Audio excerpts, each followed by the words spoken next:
Yordenis Ugas defeated Manny Pacquiao tonight, and he might have done it all with a pretty nasty arm injury. Welcome back, everybody. I'm Dr. Brian Sutterer, and this is your #1 source for learning about the unique medical side of the world of sports. I was skeptical coming into this fight about the possibility of an arm injury for Ugas, but after I saw this slow-mo replay where it looks without a doubt that there is some sort of deformity in that left biceps, I have more suspicion that he really could have had a bad biceps injury during this fight. Let's get into what I think could have happened here and why it was even possible for him to fight so well. As always, you guys know what to do if you enjoy these videos and want to help support this channel. Taking this all back, we of course saw the weigh-in footage where it certainly looked like there was some asymmetry, some deformity in Ugas's left biceps. Now, when I saw this, I'll be honest, I was skeptical about a biceps tear. That's what everybody thought this looked like, but because of how sort of asymmetric it was with just kind of this focal area of swelling, I wasn't really convinced from just these images that he could have had a torn or ruptured biceps. Typically, when we see a torn biceps, it's a little bit more symmetric in terms of we see kind of balling up of the muscle, but it's not just one sort of focal point. I mean, it almost looks like there's just a little ping pong ball or golf ball underneath his skin rather than a full kind of biceps muscle that's retracted down. Now, as he flexed here, we could certainly see some asymmetry. If you look on his right arm, kind of a little bit more flat contour. Looking on the left, kind of this more steep, sharper angle, which would be better evidence for biceps rupture. So kind of mixed going into the fight. Then, of course, we add in this footage where he looked like he was clearly kind of covering up a potential injury on that left arm. And so I think reasonable suspicion that there was something going on heading into this fight. We'll take a look at the fight footage and some better examples of when I think you can see that biceps injury. But first, let's head back to the home studio for a message from the sponsor of this video. Skincare is something that a lot of guys don't really want to talk about and tend to neglect. But in reality, you should be giving it the same attention that you might give the rest of your body and health. The sponsor of today's video, Geology, is a personalized men's skincare company that's going to make this process as simple, straightforward, and effective as possible. Skincare can seem downright intimidating, but with Geology, they're going to walk you through a personalized quiz and ask you a series of questions to make sure they're tailoring their program exactly to your specific needs and desires. I've been using Geology for months now, and it's the simplest and most effective thing that I've ever done to take care of my skin. I use Regimen 26, which starts my day off with an everyday face wash and a vital morning face cream. In the evening, I wash again and then use a repairing night cream and an under-eye nourishing eye cream. They've also got a great brand new product, their SPF Essential Sunscreen. It's a great addition to my everyday routine to help keep my skin protected from the sun, but also help to nourish it and keep it healthier in the process. It has healthy doses of hyaluronic acid and niacinamide to help keep your skin looking young and healthy. So click the link in the description to take Geology's free skincare quiz and save up to 70% off your first personalized skincare trial order. Or if you're already using Geology like me, still head on over there and get an upgrade to your regimen. Their plans start at just $20, and again, you could save up to 70% on your first purchase. Thanks again to Geology for sponsoring today's video, and let's get back to our learning. This sequence was really what made me first notice this and think, okay, maybe this could in fact have been a biceps tear or a biceps rupture.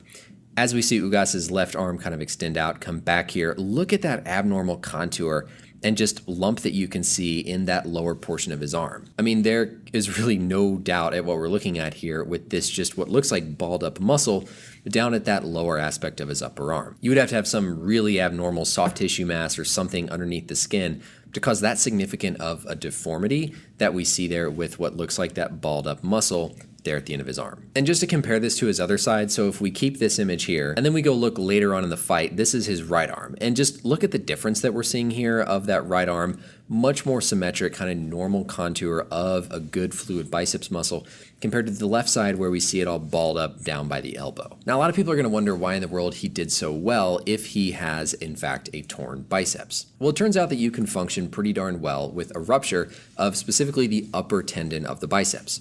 Looking here at our biceps muscle, bi meaning two, and so there are two heads to the biceps. There's a long head and a short head. By far and away the majority of the time when somebody has a rupture of the biceps muscle, it's specifically the long head tendon. It's this one here on the outside that runs up across the humerus and inserts on the glenoid of the shoulder blade. The short head biceps tendon is here on the inside and goes up and inserts on a bump of the scapula called the coracoid process. I've never seen a short head biceps tendon rupture, but it's very common to see a long head tendon rupture where that tendon snaps and just comes down to where you get this ball up of that muscle down in the elbow. We call it a Popeye deformity because it looks like you have kind of a Popeye arm from where that tendon has snapped and the muscle has kind of retracted down. But because you have this redundancy where the short head is still intact, you still have functional biceps. Now, if you get a tear of the distal or the lower portion of the biceps tendon where it inserts onto the radius, that's a whole different story. That's an injury where you have to go and have surgery pretty much right away, especially at the level of a professional athlete like Ugas. When the distal biceps tendon rupture, the muscle snaps upwards and coils up closer to the shoulder. But here in this case, when you're worried about the proximal or the origin of that biceps tendon, the muscle is going to shrivel up further down low. Functionally, it's important to know that really the biceps is not the primary elbow flexor. It's actually a muscle called the brachialis that sits deep to the bicep on top of the humerus that's actually your primary elbow flexor. Now, an elite athlete at such this level is going to notice some difference, of course, but it's not that drastic like you would expect with a torn muscle like an Achilles or your quadriceps. In fact, a lot of what the biceps is doing is supinating the forearm. So if you go from your palm down to your palm up, that action of supination is really a lot of what the biceps is doing. Keeping in mind that anatomy image of the two heads of the biceps, look now at this jab that Ugas throws.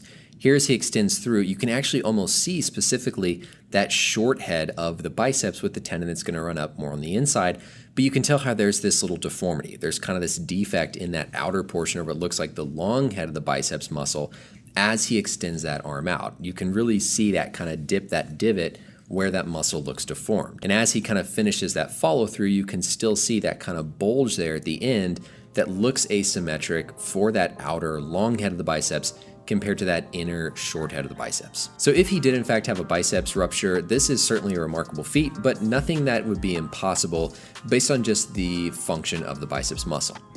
I think looking at those two clips in particular kind of highlight that asymmetry that we see, and so I don't think it's far-fetched to think that he could have had a biceps rupture leading into this fight. That's it for the video, everybody. Let me know as always any questions or comments down below, and until next time, we'll see you later. Bye.